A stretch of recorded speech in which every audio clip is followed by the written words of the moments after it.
The American Yawp, Chapter 4, British North America, Section 3, Turmoil in Britain.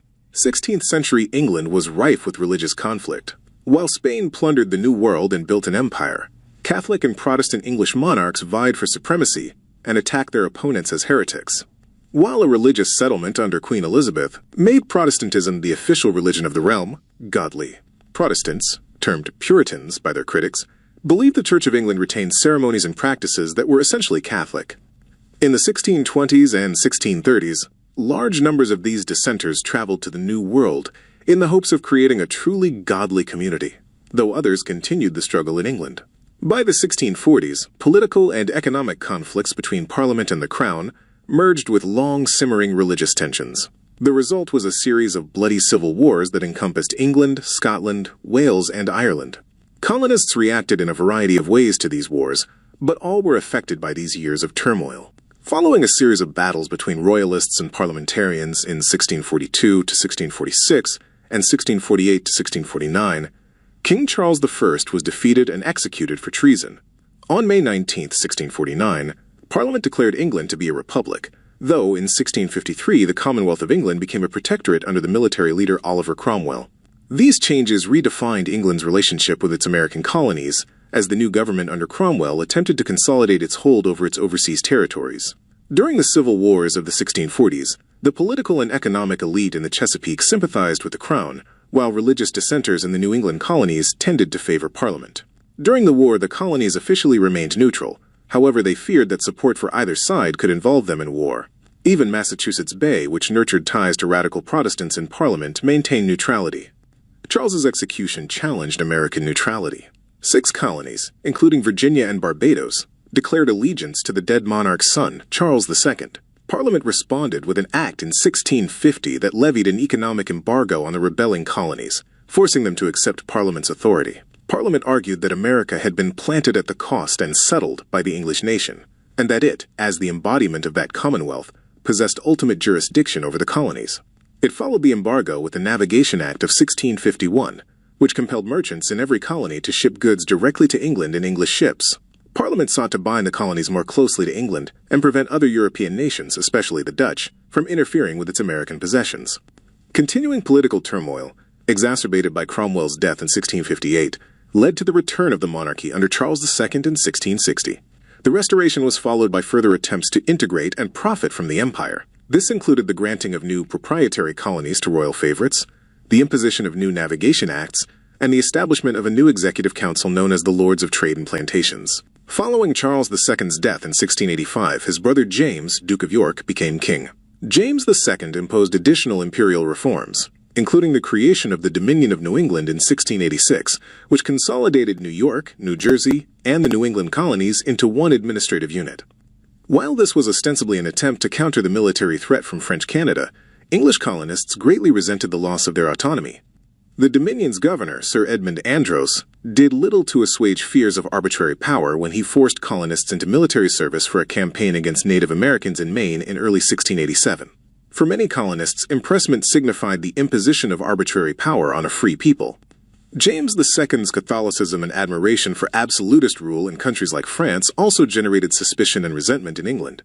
His push for toleration of Catholics and dissenters brought him into conflict with Parliament and the Anglican establishment, and in 1688, a bishop from the Anglican Church and 6 nobles offered the English throne to James's Protestant daughter Mary and her Dutch husband, Prince William.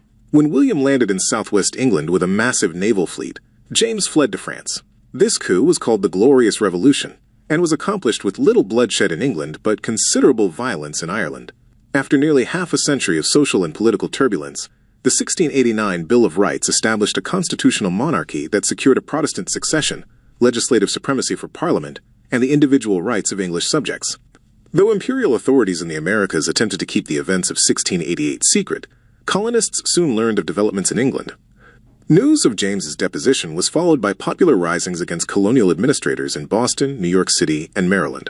The rebellions were quickly suppressed, however, and colonial governments declared allegiance to William and Mary.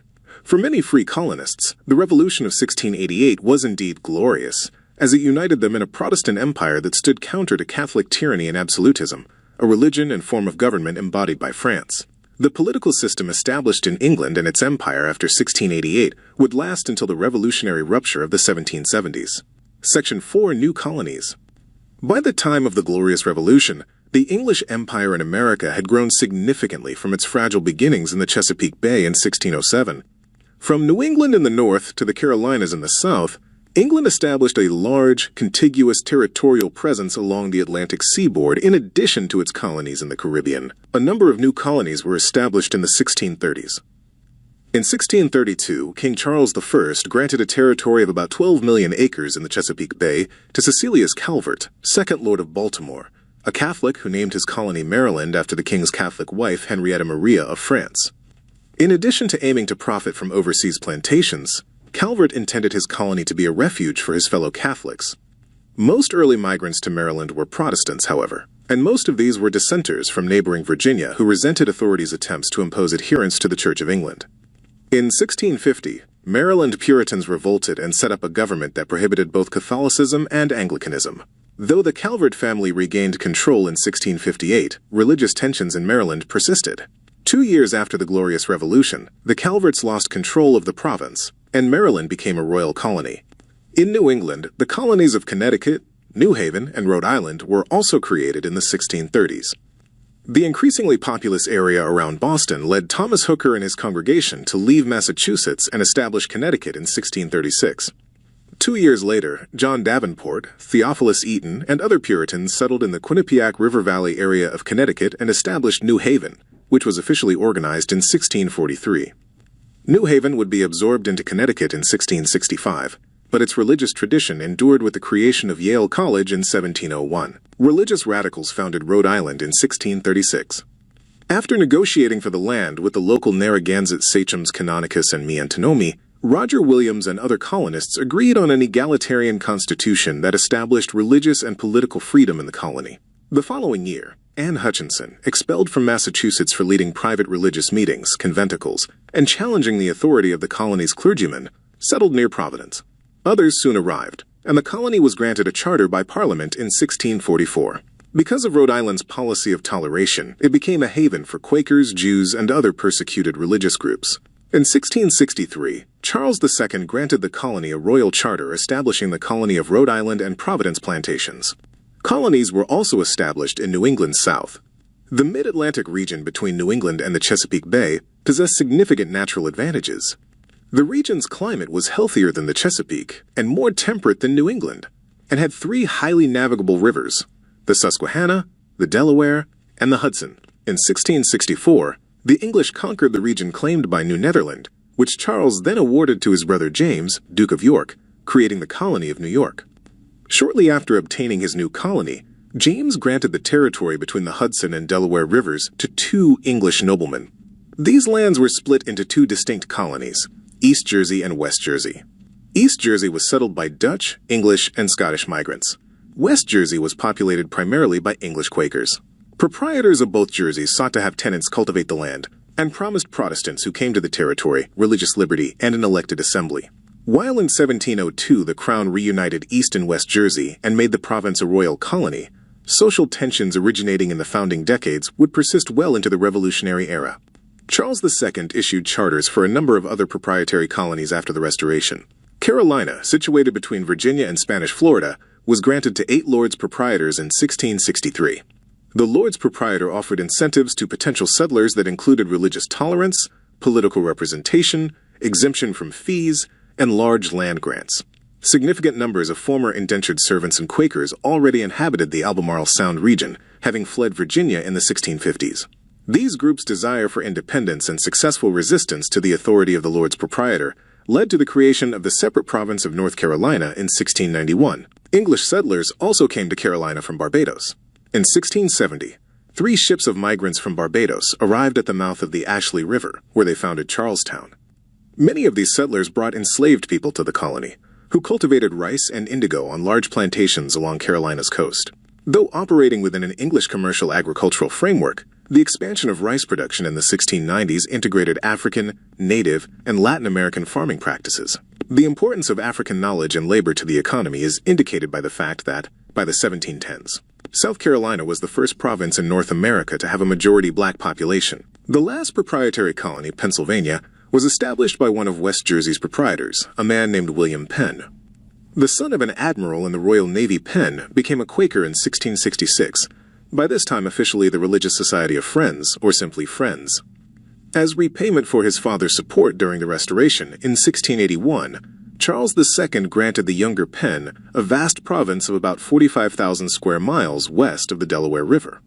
As a radical religious group founded during the Commonwealth of the 1650s, Quakers experienced waves of official persecution after the return of the monarchy in 1660. This experience led the founders of Pennsylvania to enact a constitution founded on principles of religious toleration.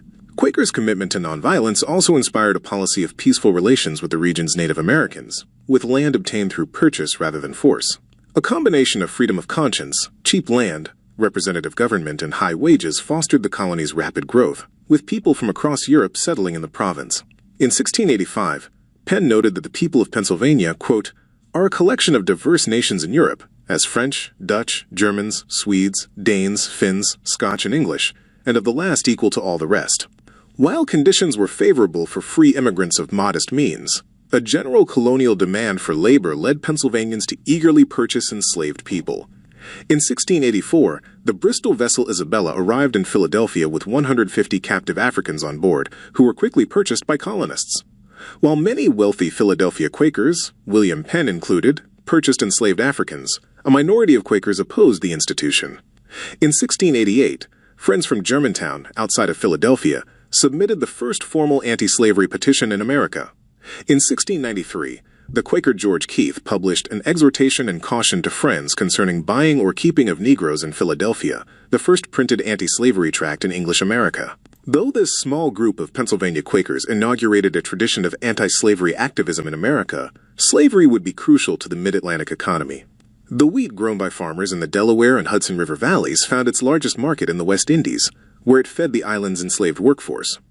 And in the rapidly growing urban centers of Philadelphia and New York City, enslaved people constituted around 10 to 20% of the town populations, respectively. In British America, enslaved people labored in urban workshops, shipyards, and homes, as well as on rice, tobacco, and sugar plantations.